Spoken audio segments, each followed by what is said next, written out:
Hoje nós vamos falar de um homem que não fez nenhum milagre. Ele também não escreveu nenhum livro da Bíblia.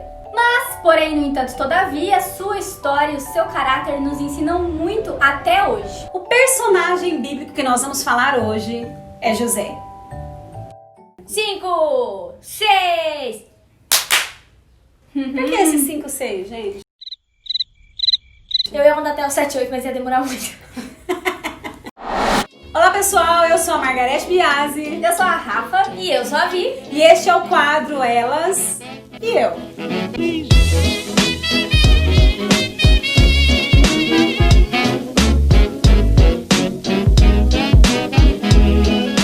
Charles Swindoll, em seu livro José, ele menciona algo muito interessante. Ele diz que parece que ele está vendo Deus falando para Moisés: olha, coloca a história desse homem bem detalhado para que as próximas gerações possam aprender estudando a vida dele. Até porque chegar em uma posição de governo como José chegou não é pra qualquer um, não. A gente precisa aprender muito com o caráter desse homem. Todas as paixões humanas que você conseguir pensar reinaram na família de José. A inveja, o ódio, a ambição, a glória e também o amor e o perdão. Vale lembrar nessa história que no desenrolar houve deslealdade, houve engano, mas o próprio pai de José, Jacó, um dia também enganou o irmão dele. Tem um paralelo muito interessante nessa história. Jacó engana o seu irmão Esaú lá atrás para poder pegar a primogenitura dele, e anos à frente, quem engana os seus filhos enganam a José, tomando a túnica dele, não tomando a primogenitura, mas tomando a túnica e o lançando em um poço. Mas, apesar de todas essas coisas ruins que aconteceram, um belo dia Jacó e Esaú, os dois irmãos, se reconciliaram. E no dia dessa reconciliação, José estava lá presente, não só ele, como toda a família. Então José viu o pai dele dando esse grande exemplo de pedir perdão pro irmão que ele tinha traído. Devia ter sido uma cena muito bonita, né? A família inteira reunida, todo mundo indo encontrar o tio e tal. Esaú estava chegando com 400 homens e todos eles já estavam até com medo. Por que Esaú estava chegando com tanta gente? Na realidade, quando eles se encontram, existe a reconciliação ali. E é muito interessante que quando chegou a vez de José perdoar os seus irmãos, ele perdoou. E é interessante que Jacó e Esaú ficaram tanto tempo separados por causa desse conflito familiar. Pegou alguém aqui, gente. Só um momento. E essa treta entre Jacó e Esaú foi realmente muito, muito grave. Tanto é que eles passaram muitos anos separados. E quando Jacó foi lá com a família toda pra pedir o perdão do irmão, Esaú virou pra galera e falou: que esse povo todo aí? Ele nem conhecia os sobrinhos. Muito tempo longe. Não conhecia ninguém. Wait a minute. Who are you? E quando chegou a vez de José perdoar os seus irmãos, lá no Egito, muitos anos pra frente, José perdoou. Mas tudo porque lá atrás ele teve o exemplo do pai e do tio se reconciliando. Por isso é muito importante, não quebre um princípio hoje, porque amanhã este princípio pode quebrar você. Realmente, o que a gente faz hoje constrói um legado não só na nossa vida, mas na vida de todo mundo que tá perto da gente. Bom, muito provavelmente você já conhece a história de José, ela é uma história bem conhecida, mas um ponto muito importante de José é que ele era sonhador. Mas Jacó tinha 12 filhos, por que é que só um deles era sonhador? Nós vemos uma pessoa que era sonhadora nessa família, a própria mãe de José, Raquel, provavelmente era uma mulher sonhadora, porque aquela frase na Bíblia que diz: dá-me filhos se não morro, essa frase é da mãe de José. E Jacó sempre demonstrava que ele tinha um carinho muito especial pelo seu filho José. Não é uma boa ideia? Não é uma boa ideia. Não era porque os outros muitos irmãos, né, aquela renfa toda, via, né, e eles não eram muito fãs. Então José era o odiadinho da turma. E o primeiro erro de José foi contar os sonhos dele pra essa galera que não era assim um público que amava muito ele. Na verdade eram haters. Haters.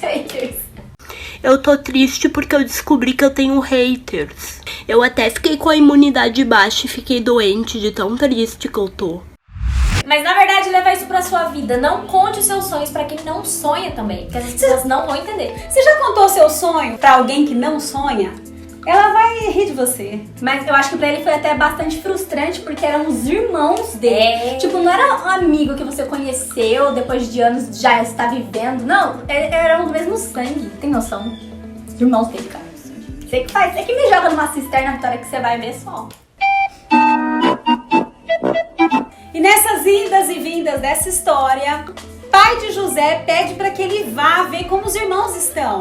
Você sabia que para José chegar onde os irmãos dele estavam, ele precisou andar mais ou menos uns 2 dias? Ou seja, quando José chegou, ele estava com fome. Então os irmãos viram ele de longe e já começaram a tramar contra José, queriam matar José. Agora, uma coisa muito interessante. Um plano, um sentimento de matar alguém não surge de uma hora pra outra.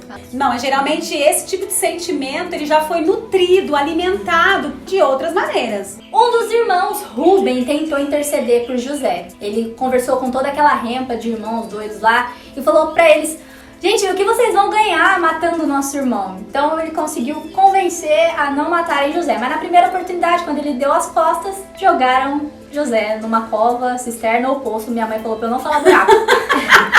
Olha que interessante, depois que eles jogaram o irmão na cisterna, eles ainda foram comer. Provavelmente José estaria com fome. Aí José, pensa só, José tava dentro do poço, sem a túnica, arrancaram a túnica. Que era o motivo do ódio, um dos motivos do ódio. Ó, deve ter machucado porque não tinha nem água naquele negócio. Ele tá seco, né? E com fome, então Desceu ralando. Nossa. Aí José tinha tido as roupas arrancadas e estava com fome. Guarda isso. E todo ralado. E todo lado. Guarda isso. E com medo. E com medo, guarda isso. E sentindo o cheiro do frango que ele tava comendo, né? Será que era frango, sabe? Ah, Não era frango, não. Não, a Bíblia fala que era pão, né? Não era a comida aquele que tinha levado, porque se for, desafou, né? So that's against the rules, and you can't sit with us. Whatever. Can't sit with us! Olha, uma coisa muito importante que a gente não pode deixar de passar. Quem faz uma maldade dessa ainda abre o apetite. Geralmente uma coisa errada, você perde a fome. Então, esse sentimento desses irmãos já estava, de fato, sendo nutrido em outras ocasiões. Tava encucado já. Nossa, os caras eram meio psicopata, né? É. Já tava já Não, voltando. sangue Os nos caras ainda olhos. cheios de centro e fazem Ainda um vai café da comer. tarde ainda. Sangue nos olhos, eu acho. De repente passam os mercadores, que são os ismaelitas, mas olha que interessante, você sabia que os ismaelitas são da descendência de Agar? Ele é da descendência de Ismael, que é o filho de Abraão.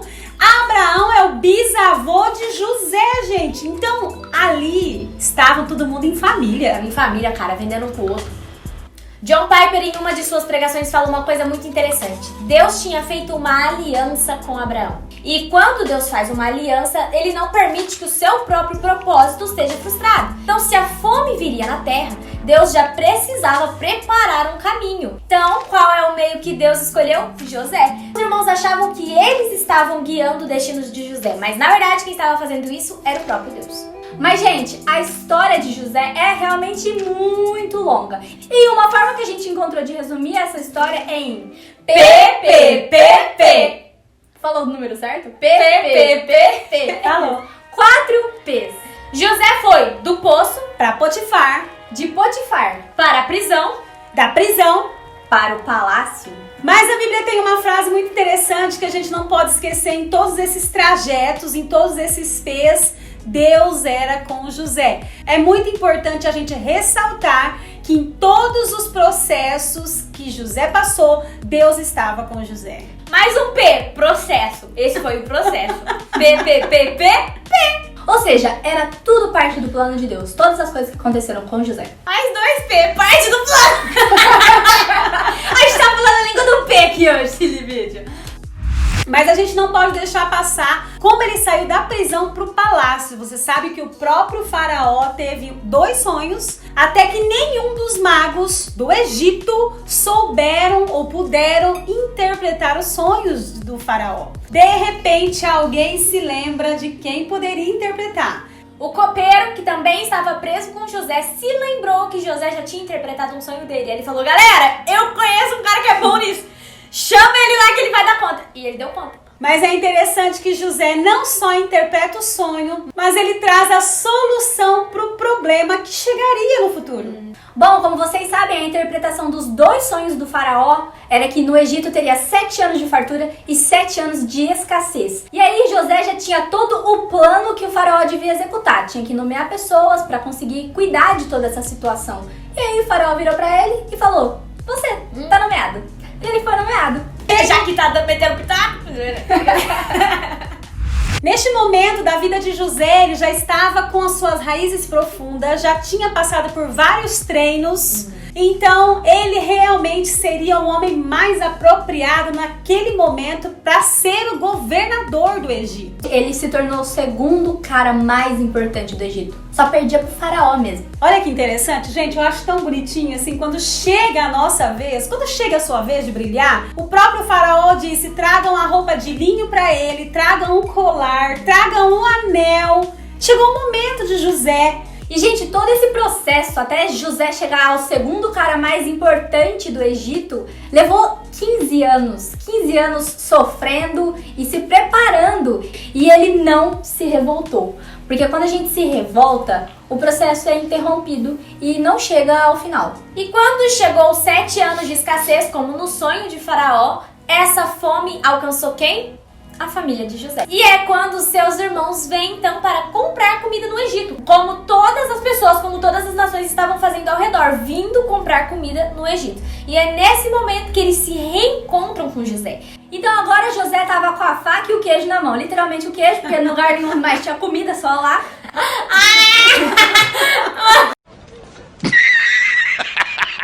Ele tinha 2 opções: se vingar dos irmãos dele, que jogaram ele num poço e venderam ele, ou perdoar. E ele escolheu perdoar. É muito interessante a gente analisar essa história dessa família, porque o desenrolar da história nos ensina muitas coisas. Não eram os irmãos de José que estavam guiando o destino de José, mas o próprio Deus. E a maneira como José cuidou de toda essa situação, ele salvou a família dele, a família do faraó, a família dos seus pais, o Egito e Canaã. Todos foram salvos pelo governo de José. Nós vemos que o propósito de José realmente ficou conhecido no meio de um período tão difícil, quando ele foi vendido para o Egito. E o que levou a gente a falar sobre essa história é porque o vídeo de hoje é o vídeo de número 25 do nosso quadro Elas e Eu. Que nasceu no meio de uma pandemia. É verdade. Num momento muito desconfortável, como José no Egito. Ele não estava nem um pouco confortável lá como prisioneiro,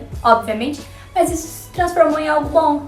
Então, se você tem passado por momentos difíceis como José passou, mantenha os seus olhos bem abertos, porque talvez Deus queira te mostrar o seu propósito mesmo em meio à dificuldade. Em meio a toda essa situação que nós acabamos de comentar, faça o que a Rafaela disse, não reclame no meio do processo, senão o processo não é finalizado. E chega ao fim da história, chega ao fim do livro de Gênesis, mas não chega ao fim daquela nação. Que você possa ter aprendido com este vídeo que nada deve te manter refém, nenhum tipo de sentimento ruim, mas que você possa aprender com José que o mais importante é que os seus sentimentos façam com que você cumpra os propósitos de Deus para você. E em meio aos momentos difíceis, você vai com certeza poder dizer que, como o Senhor estava com José, Ele está com você.